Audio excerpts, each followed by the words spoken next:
2025 तो एकदम चरम सीमा में एकदम अंत पे आ चुके हैं हम। अब हनुमान बेनीवाल हो, कांग्रेस दल के कोई और बड़े नेता हो या राजनीति में कोई भी ऐसा बड़ा चेहरा हो, अब 2026 का प्लान शुरू कर चुके हैं कि 2026 में किस प्रकार राजनीति को और मजबूत करना है, अपनी पार्टी को किस तरह आगे लेके जाना है, क्या कुछ रणनीति है, सब कुछ प्लान होती जा रही है धीरे धीरे। तो आज इस वीडियो में हम उसी विषय पर चर्चा करेंगे कि 2026 में राजस्थान की राजनीति में जो तमाम बड़े चेहरे हैं, बात करें हनुमान बेनीवाल, टीकाराम जूली, डोटासरा या सचिन पायलट, अशोक गहलोत, जितने भी ये नेता है विपक्षी दल में, इनकी राजनीति क्या रहने वाली है। नमस्कार, मैं हूं अंकिता और आप देख रहे हैं द फैक्ट इंडिया। मेरे साथ इस वक्त वरिष्ठ पत्रकार वरुण बंसाली हैं। सर, 2025 की राजनीति जो कुछ रही, किसी ने जीत हासिल की, किसी ने भ्रष्टाचार के मामले इंट्रोड्यूस किए, बहुत कुछ रहा, लेकिन अब 2026 की शुरुआत में राजनीति कैसी रहने वाली है, क्योंकि मौका जैसे मिलता है राजनीति में किसी मुद्दे को उठाने का, जैसे हम बात कर ले अरावली का ही, अरावली का एक ऐसा मुद्दा मिला सभी विपक्षी दलों को कि सरकार को कैसे घेरा जाए, जगह जगह धरने प्रदर्शन रहे, हनुमान बेनीवाल के नेता धरातल पे दिखे, कांग्रेस की ओर से टीकाराम जूली के कुछ लोग धरातल पे दिखे।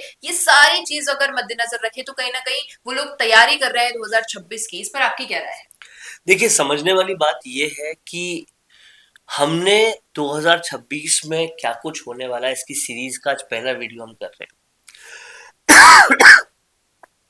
और इसमें आज हम बात कर रहे हैं हनुमान बेनीवाल और टीकाराम जूली की खासकर। जी।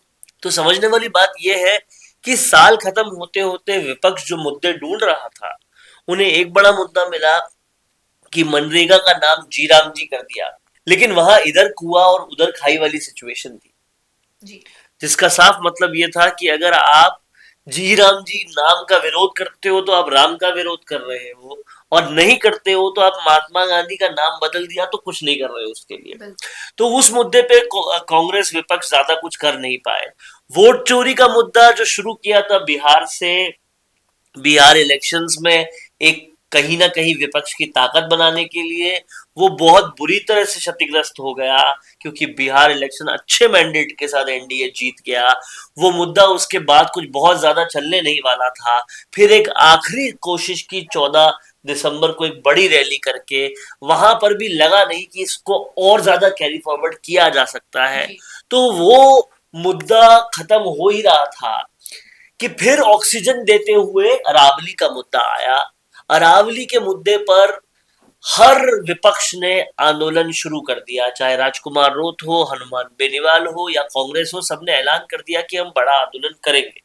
लेकिन 2025 के खत्म होते होते जो ये चीज हो रही थी, उसको सरकार ने भी पूरा काउंटर किया। जी। और सरकार ने साफ तौर पर अलग अलग मीडिया के जरिए ये बात बताने की कोशिश की कि ये जो प्रोपेगेंडा फैला रहे हैं इसका विरोध करने का, वो गलत है। और अभी पूरा विपक्ष बनाम सरकार हो चुका है अरावली के मुद्दे पर। तो ये मुद्दा उसी स्केल से जाएगा 2026 में, या फिर वोट चोरी या जी राम जी वाले मुद्दे की तरह ही ध्वस्त और निस्तो नाबूद हो जाएगा, ये देखने वाली बात होगी। हालांकि जिस तरह से सरकार काउंटर करना शुरू कर चुकी है, तो उसका निस्तो नाबूद होना भी लगभग तय माना जा रहा है। आप देखिए कि जिस तरह से पूर्व मुख्यमंत्री गहलोत ने डीपी बदलकर अरावली का विरोध शुरू किया, तो सबसे पहले पूर्व मंत्री राजेंद्र राठौड़ ने अशोक गहलोत को बेनकाब किया कि 2010 में अशोक गहलोत ने खुद ने ये बात आगे करी थी कि किस तरह से अरावली में खनन हो ज्यादा से ज्यादा।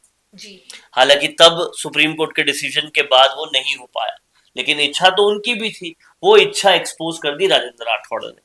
उसके बाद कहीं ना कहीं पर खुद पर्यावरण मंत्री, भारत सरकार के पर्यावरण मंत्री जो भूपेंद्र यादव है, वो ग्राउंड पे उतर गए और उन्होंने पूरी तरह से समझा दिया, सरकार का पक्ष रख दिया कि ये सब कुछ अगर हो भी जाता है तो भी उसके बाद 0.96% ही खनन होना है।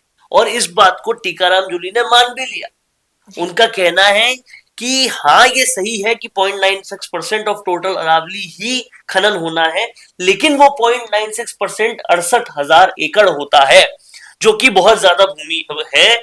और अब वो इस मुद्दे पर अपने आंदोलन को जस्टिफाई कर रहे हैं कि अभी वो 68,000 एकड़ है, लेकिन भविष्य में इन्होंने अगर 68,000 का 68 लाख कर दिया तो क्या होगा, इसलिए हम आंदोलन करेंगे।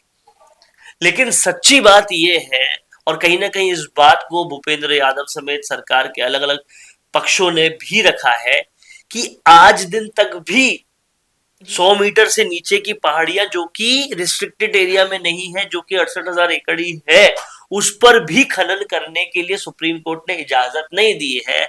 जब तक सस्टेनेबल खनन की रिपोर्ट मान्य नहीं होगी तब तक वो नहीं की जाएगी। इस सब के बावजूद भी कहीं ना कहीं आंदोलन करने की मंशा तो नजर आ रही है विपक्ष की, लेकिन अब वो हौसले ध्वस्त होते हुए धीरे धीरे दिखाई दे रहे हैं, क्योंकि एक प्रोपेगेंडा को हद से ज्यादा वो बड़ा नहीं कर पाए। बड़ा कर पाते उससे पहले ही सरकार ने पुरजोर तरीके से काउंटर कर दिया। तो 2026 तक ये आंदोलन जाएगा कि नहीं जाएगा, ये वाकई में एक प्रश्न चिन्ह बन चुका है। लेकिन कहीं ना कहीं कांग्रेस के पास जो आंदोलन आ रहे हैं वो तो ध्वस्त हो रहे हैं, पर बात अगर बेनीवाल की करें तो ये आंदोलन ध्वस्त भी हो जाता है तो भी वो बहुत विन विन सिचुएशन में है, क्योंकि रेवत राम डांगा पकड़े गए हैं, रिश्वत लेते हुए पकड़े गए हैं, और केवल हनुमान बेनीवाल और नरेश मीणा ही राजस्थान की राजनीति में दो ऐसे शख्स हैं जो खुल के इन मुद्दों पे बोल सकते हैं, क्योंकि राजकुमार रोत का खुद का एमएलए भी अभी रडार पे है, उनकी जांच भी पूरी हुई नहीं। कांग्रेस, बीजेपी और निर्दलीय तीनों के एमएलए तो थे ही उस स्टिंग कांड में। तो कहीं ना कहीं ये दोनों लोग ही पुरजोर तरीके से बोल सकते हैं। रविंद्र भाटी ने भी बोलना शुरू कर दिया है।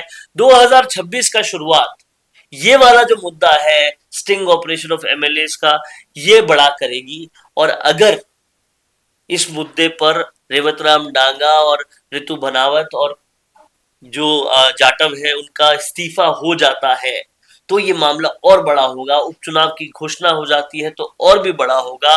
और खासकर रितु बनावत इस मामले में जिस तरह से पूरी तरह से एक रुख अपनाई हुई है कि निजी अखबार ने गलत किया है, उसके रिपोर्टर के खिलाफ एसीबी में कंप्लेन कर दिया, ये सब कुछ कर दिया, तो कहीं ना कहीं रितु बनावत अपने आप को बचाने की पूरी कोशिश कर रही है।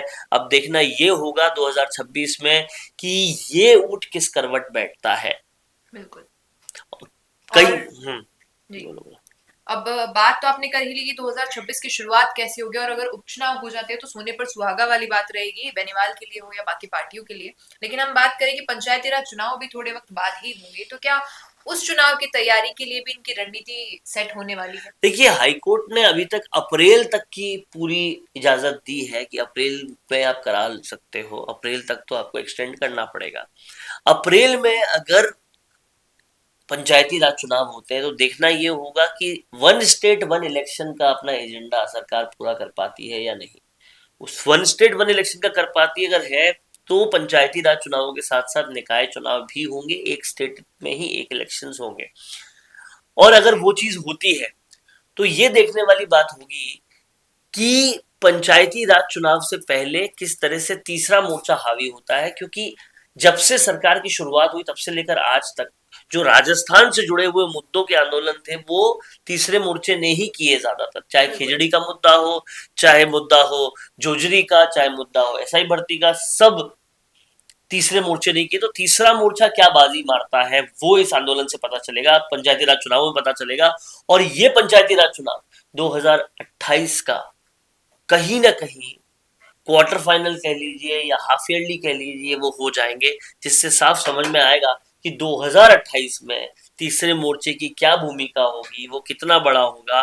नरेश मीणा के क्या बार बार जगह बदलना सही स्टेप है या नहीं है, ये भी पंचायती राज चुनाव में पता चलेगा। और हनुमान बेनीवाल जो लगातार अग्रेसिव हैं वो कहां तक स्केल कर पाते हैं, उनकी जो युवा ब्रिगेड है वो कितना स्केल कर पाती है, ये भी पंचायती राज चुनावों में ही पता चलेगा। इसलिए बेहद अहम है अप्रैल का महीना, और कहीं ना कहीं ये नया साल तीसरे मोर्चे के लिए कितना बड़ा होता है ये देखने वाली बात। बिल्कुल।